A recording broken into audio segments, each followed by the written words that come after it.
Hello दोस्तों, स्वागत है आपका फिर से मेरी एक नई वीडियो में। तो आप भी अगर कंप्यूटर चलाते हैं तो आप भी यहाँ पर मदरबोर्ड के बारे में बिल्कुल जानते होंगे कि कंप्यूटर में मदरबोर्ड क्या होता है। अगर आप नहीं जानते कि कंप्यूटर में मदरबोर्ड क्या होता है तो मैंने यहाँ पर एक डेडिकेटेड वीडियो बनाया है कि कंप्यूटर में जो है वो मदरबोर्ड जो है वो क्या होता है, ये कैसे काम करता है और इसके भाग और प्रकार के बारे में यहाँ पर मैंने आपको बताया है। तो आप मेरी इस वीडियो को जो है वो चेकआउट कर सकते हैं, उसका लिंक जो है वो मैंने डिस्क्रिप्शन में दे दिया है। तो आज की इस वीडियो में मैं आपको कंप्यूटर मदरबोर्ड की यहाँ पर पूरी जानकारी यहाँ पर दूंगा कि मदरबोर्ड में कौन कौन से कंपोनेंट्स जो है वो जुड़ते हैं और उनका जो है वो अलग अलग क्या क्या काम होता है। यहाँ पर जो है वो मदरबोर्ड में कुछ बड़े कंपोनेंट्स भी जुड़ते हैं और कुछ छोटे छोटे कंपोनेंट्स जो है वो जुड़ते हैं इसके साथ। तो यहाँ पर आपको एक मदरबोर्ड का यहाँ पर आपको एक स्ट्रक्चर या डायग्राम आपको यहाँ पर दिखाई दे रहा होगा। तो यहाँ पर सबसे पहले यहाँ पर आपको ग्रीन और नीले रंग के यहाँ पर जो आपको दिखाई दे रहे हैं, यहाँ पर आपका PS2 कीबोर्ड जो है वो यहाँ पर इसके साथ जुड़ते हैं। जो पहले आते थे यहाँ पर, लेकिन अब तो यहाँ पर USB माउस और कीबोर्ड आते हैं, इसलिए अभी इनका यूज़ जो है वो काफ़ी कम होता है। यहाँ पर जो है वो आप कीबोर्ड और माउस को जो है वो यहाँ पर कनेक्ट कर सकते हैं। उसके बाद आता है BGA पोर्ट। इस BGA पोर्ट की मदद से आप BGA वायर के कनेक्टर की मदद से यहाँ पर आपको स्क्रीन यहाँ पर मॉनिटर में दिखाई देती है। यहाँ पर एक वायर जो है वो इसके मदरबोर्ड के साथ जुड़ती है और दूसरी वायर जो है वो यहाँ पर मॉनिटर के साथ जुड़ती है, जिससे जो है वो यहाँ पर मदरबोर्ड में जो भी प्रोसेसिंग होती है उसका प्रोसेसिंग इन आउटपुट जो है वो हमें मॉनिटर के ज़रिए जो है वो दिखाई देता है। उसके बाद आता है मदरबोर्ड में यहाँ पर एक भाग या कंपोनेंट्स पैरेलल पोर्ट्स। इस पैरेलल पोर्ट्स में आपको यहाँ पर स्कैनर और प्रिंटर जोड़ने का यहाँ पर ऑप्शन जो है वो आपको इस पोर्ट्स में मिलता है। यहाँ पर आप स्कैनर और प्रिंटर को जो है वो जोड़ सकते हैं। उसके बाद आता है यहाँ पर USB पोर्ट्स। इन USB पोर्ट्स में आप कीबोर्ड, माउस, पेन ड्राइव का यूज़ जो है वो कर सकते हैं। यानी कि इन USB पोर्ट्स में आप कीबोर्ड, माउस और पेन ड्राइव वगैरह को यहाँ पर कनेक्ट कर सकते हैं।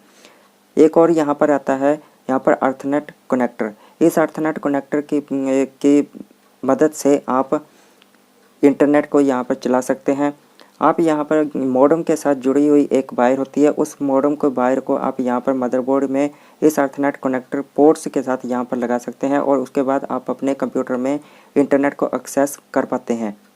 उसके बाद आते हैं यहाँ पर ये नीले, हरे और संतरी रंग में यहाँ पर जो है दिखाई गए हैं ये पोर्ट्स। इनका यूज़ जो है वो यहाँ पर ऑडियो के लिए यहाँ पर किया जाता है। यहाँ पर आप माइक्रोफोन और स्पीकर को वायर को यहाँ पर जोड़ सकते हैं। इन्हें जो है वो यहाँ पर ऑडियो जैक के रूप में यहाँ पर जाना जाता है। उसके बाद आता है यहाँ पर CMOS सेल। ये पोर्ट्स जो है वो यहाँ पर इसलिए यूज़ किया जाता है, इसमें जो है एक यहाँ पर सेल लगा होता है। इस सेल की मदद से आपके कंप्यूटर का यहाँ पर टाइम जो है वो चलता है। अगर आपका कंप्यूटर मान लीजिए अगर काफ़ी दिनों से बंद भी है तो भी आपका टाइम जो है वो रेगुलरली चलता रहता है।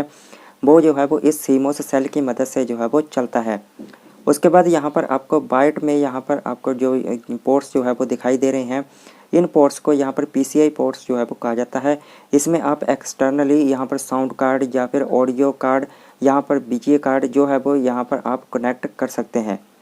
उसके बाद आता है ब्लैक कलर में, यहाँ पर इसको बोलते हैं ग्राफिक कार्ड पोर्ट्स। यहाँ पर आप एक ग्राफिक कार्ड्स को जो है वो कनेक्ट कर सकते हैं।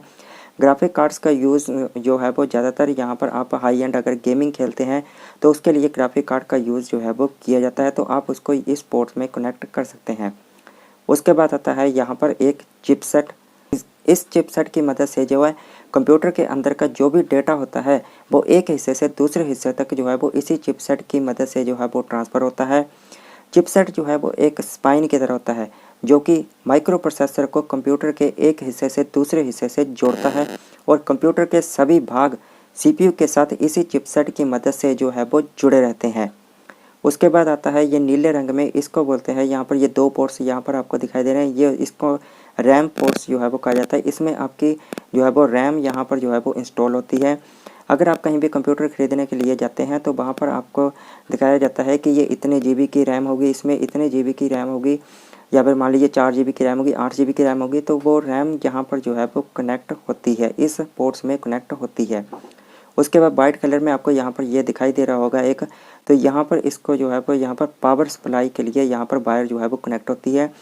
आपके कैबिनेट के अंदर जो SMP लगा होता है, उस SMP के थ्रू जो है वो जो पावर सप्लाई वाली वायर होती है वो इसमें जो है वो कनेक्ट होती है, जिसके ज़रिए जो है वो पूरे मदरबोर्ड को यहाँ पर पावर सप्लाई मिलती है। और जो भी यहाँ पर पोर्ट्स जो है वो छोटे छोटे कंपोनेंट्स जो है वो जुड़े रहते हैं इन पोर्ट्स के साथ, उनको जो है वो सभी को पावर सप्लाई मिलती है। उसके बाद आता है एक पोर्ट्स यहाँ पर प्रोसेसर के लिए। इस पोर्ट्स में आपको यहाँ पर प्रोसेसर जुड़ा रहता है।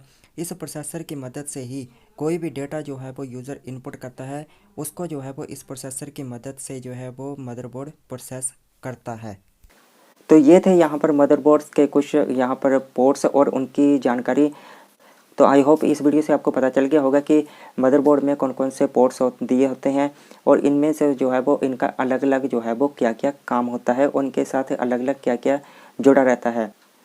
तो मिलता हूँ मैं फ्रेंड्स अभी आपसे ऐसे ही एक नई टेक रिलेटेड वीडियोस के साथ। तब तक के लिए आप मेरे चैनल को सब्सक्राइब करिए और इस वीडियो को लाइक करिएगा, कमेंट करिए और शेयर करिए। तो मिलता हूँ मैं फ्रेंड्स ये भी अभी आपसे एक नेक्स्ट वीडियो में। तब तक के लिए till then take care and bye bye दोस्तों।